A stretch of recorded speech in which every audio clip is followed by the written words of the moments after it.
Dear Heart, I know of no other husband in the world who could stand at the train station and wave his wife and family such a dear, brave goodbye. For one brief moment, I wanted to pull the emergency cord and run back into your arms. But our reunion will be even sweeter in September. Hello once again, I'm Don Jackson with the heartbeat of the internet. That excerpt from A Woman of Independent Means by Elizabeth Forsyth Haley could be an example of the meaning of the word Vorfreude.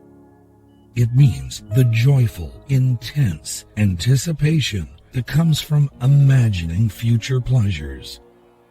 Like the increased beating of a heart, we're going to look forward to what's to come with the heartbeat of the internet.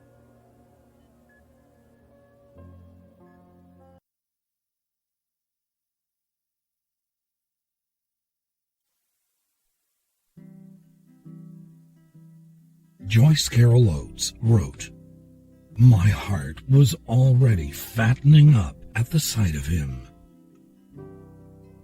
As if in response to Elizabeth Forsyth Haley's poem, Zelda Fitzgerald, wife of F. Scott Fitzgerald, wrote, "I look down the tracks and see you coming, and out of every haze and mist your darling rumpled trousers are hurrying to me.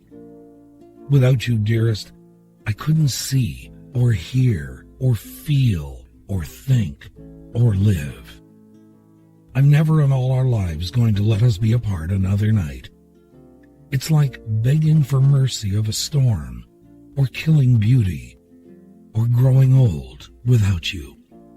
I want to kiss you so. I love you, and I can't tell you how much."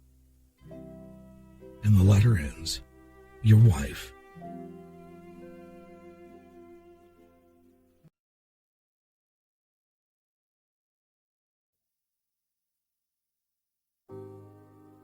Vorfreude, the joyful, intense anticipation that comes from imagining future pleasures.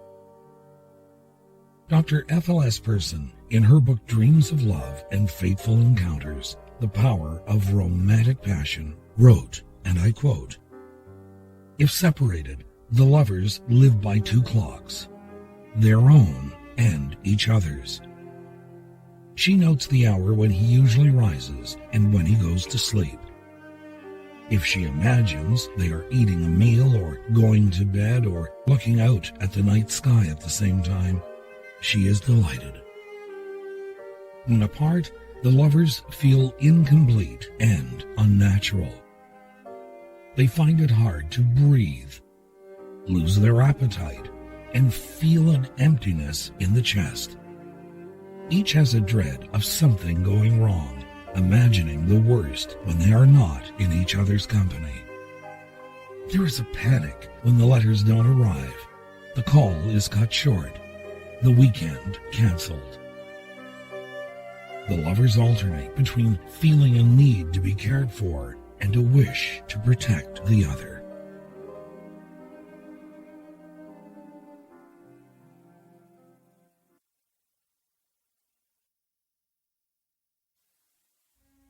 Alfred Lord Tennyson wrote, "Their meetings made December June. Their every parting was to die." Dr. Ethel Esperson, in her wonderful book Dreams of Love and Fateful Encounters, The Power of Romantic Passion, goes on to write, and again I quote, "In love, there is a desire to generate endless time. The lovers luxuriate in the freedom to linger, and nothing else seems so valuable. One retrieves the present tense in love. Only the present matters. Past and future are dispensable, irrelevant. Love is valuable for the feeling it evokes in the present, not for its use in generating future yields. Time is reckoned by love's calendar, where there is only before and ever since. Moments when the lovers are together are experienced as timeless, but in separation, they seem endless.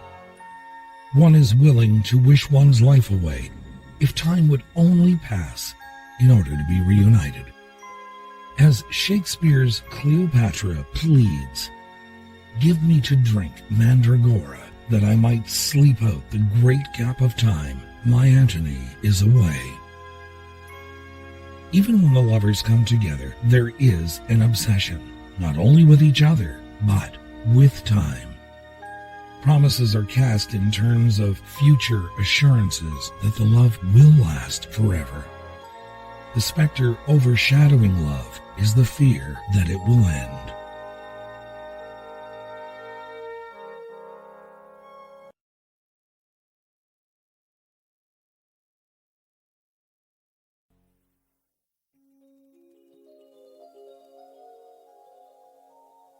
Vorfreude, the joyful, intense anticipation that comes from imagining future pleasures. Writer Sherry Suab Cohen knew how passion could grow over time.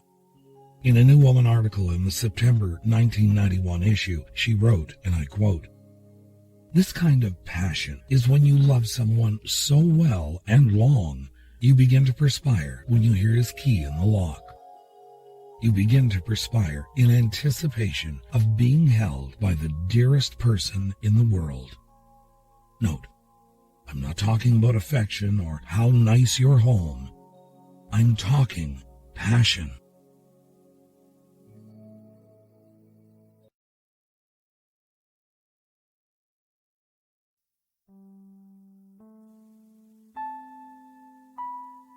The great sense of Vorfreude must be that which is experienced by the bride and the groom on their wedding day. He, standing at the front of the church, waiting to see his love walk slowly down the aisle in her beautiful wedding gown, and hoping she won't be late or change her mind at the last minute. The bride's sense of the word comes while she is waiting behind the scenes for the wedding to begin. These two experiences mark the part of their special day that is excruciatingly long. The rest of the day will pass at breakneck speed, but this moment is interminable to both. The waiting, the anticipation. Another example of this might be in an airport or train station waiting for a friend or relative, someone you haven't seen for a very long time. The wait for the train or the plane to arrive can make us anxious. Our senses are heightened and time seems to crawl by. We do experience time at different rates for different reasons. The clock ticks the minutes by one, but Vorfreude can mess with our perception of time.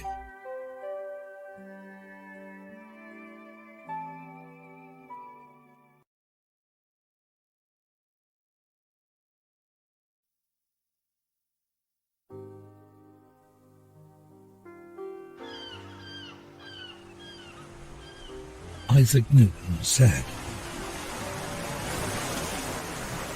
"I do not know what I may appear to the world, but to myself I seem to have been only like a boy playing on the seashore, diverting myself in now and then finding a smoother pebble or a prettier shell than ordinary, while the great ocean of truth lay all undiscovered before me." This is a legend that a teacher recounts to his students when they complain about what they have to learn. This is called The Magic Pebbles by John Wayne Schlatter from a second helping of Chicken Soup for the Soul, published in 1995, and I quote, "One night, a group of nomads were preparing to retire for the evening, when suddenly they were surrounded by a great light. They knew they were in the presence of a celestial being. With great anticipation, they awaited a heavenly message of great importance that they knew must be especially for them. Finally, the voice spoke. Gather as many pebbles as you can. Put them in your saddlebags. Travel a day's journey, and tomorrow night will find you glad, and it will find you sad. After having departed, the nomads shared their disappointment and anger with each other. They had expected the revelation of a great universal truth that would enable them to create wealth, health, and purpose for the world. But instead, they were given a menial task that made no sense to them at all. However, the memory of the brilliance of their visitor caused each one to pick up a few pebbles and deposit them in their saddlebags while voicing their displeasure. They traveled a day's journey, and that night, while making camp, they reached into their saddlebags and discovered every pebble they had gathered had become a diamond. They were glad they had diamonds. They were sad they had not gathered more pebbles. End quote. Now there is a moral to Schlatter's story, and it's this. Along the way, you will learn many things that you think have little or no value. But sometime, maybe even years later, you might be surprised to discover how valuable the knowledge is, as Schlatter said. Gather all the pebbles you can, and you can count on a future filled with diamonds.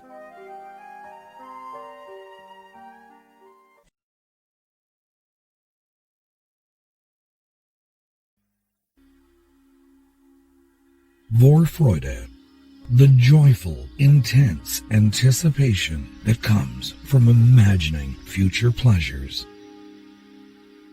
But we have to temper that somewhat, because we could end up spending too much time hoping, wishing, anticipating. Robert J. Hastings in The Station wrote, and I quote, "Tucked away in our subconscious minds is an idyllic vision.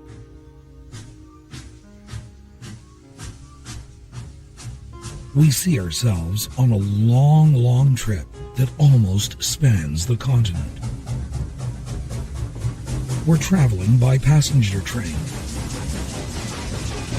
And out the windows we drink in the passing scene of cars on nearby highways, of children waving at a crossing, of cattle grazing on a distant hillside, of smoke pouring from a power plant, of row upon row of corn and wheat, of flatlands and valleys, of mountains and rolling hillsides, of city skylines and village halls, of biting winter and blazing summer, and cavorting spring and docile fall. But uppermost in our minds is the final destination. On a certain day, at a certain hour, we will pull into the station.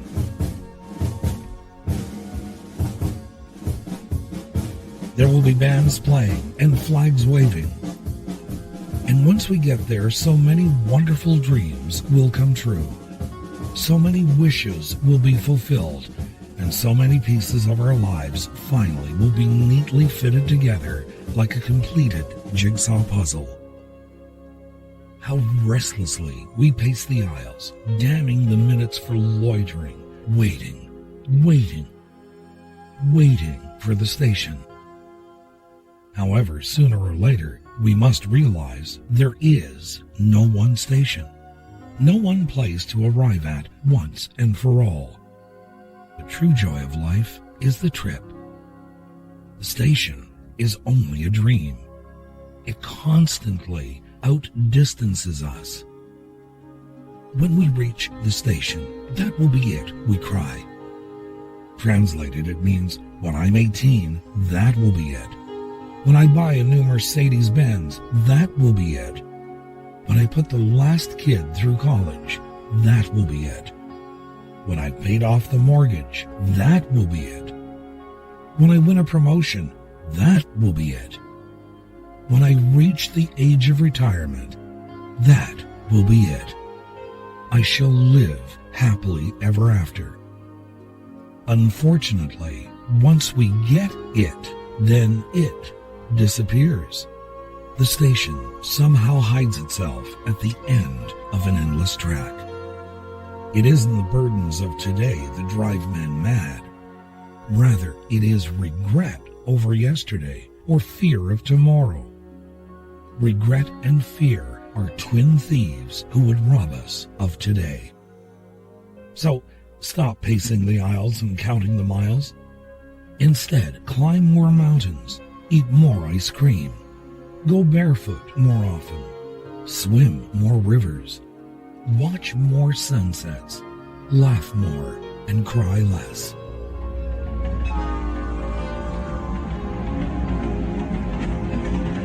Life must be lived as we go along. The station will come soon enough.